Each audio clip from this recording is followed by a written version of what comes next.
Hi everyone. Okay, after you've sewn the pocket on, you should have the bottom part that was sewn on first, and then you should have flipped up your pocket, pinned and sewn the two side seams of your pocket, and then this was the very first step. So you should have all four sides sewn and only these three actually connected to the bag.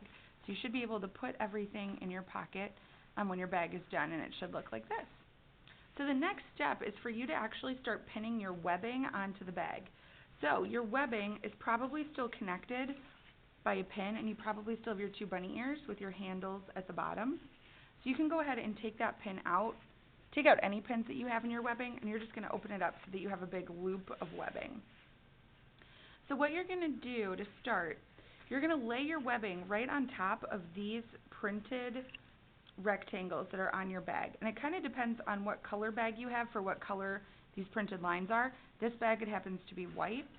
So we're going to lay our webbing right on top of those rectangles.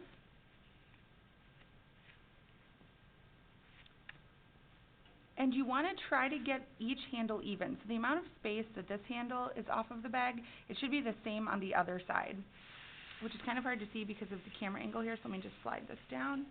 But basically you want to try to get those as even as possible.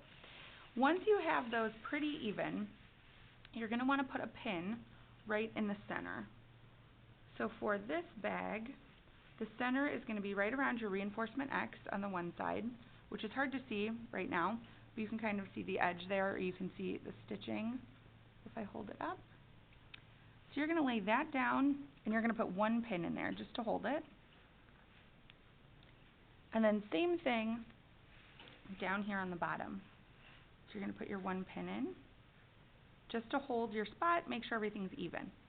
At this point, after you have these two pins in, one on each side, you're going to call me over, and I'm going to double check that you have them even and that we don't need to move anything. So please make sure that I see it before you go ahead and pin the whole thing, because if you have to change anything at that point, it will take you a lot longer. So what you're going to do, once you have the okay from me, you're going to pin, starting at the center pin that we put in, and I check. You're going to start at these two, and you're going to work your way all the way down until you get to the end of this rectangle here that's printed on the bag.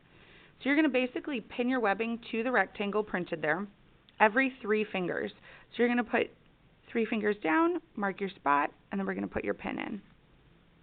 Now your only goal when pinning every 3 fingers is to make sure that these white printed lines, or whatever color printed lines you have, are covered up by the webbing. So even if you see them just a little bit, so if you were to pin it like this, and you saw those white printed lines just a little bit, we are going to have to move that, because we can't have your webbing, we can't have any of those lines showing. Your webbing has to cover it. So make sure that you go slow and that you cover up those lines.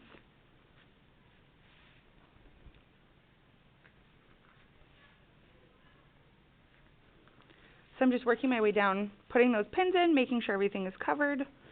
And then when you get to the very end, you want to lift up your webbing and take a look at where that final line is. And you're going to put a pin right on top of that.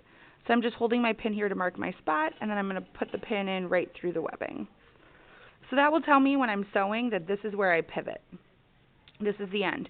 So what I did on this section here, you're going to want to repeat on this side all the way down to this end here. And then same thing on the other side of your webbing, so on this section down here.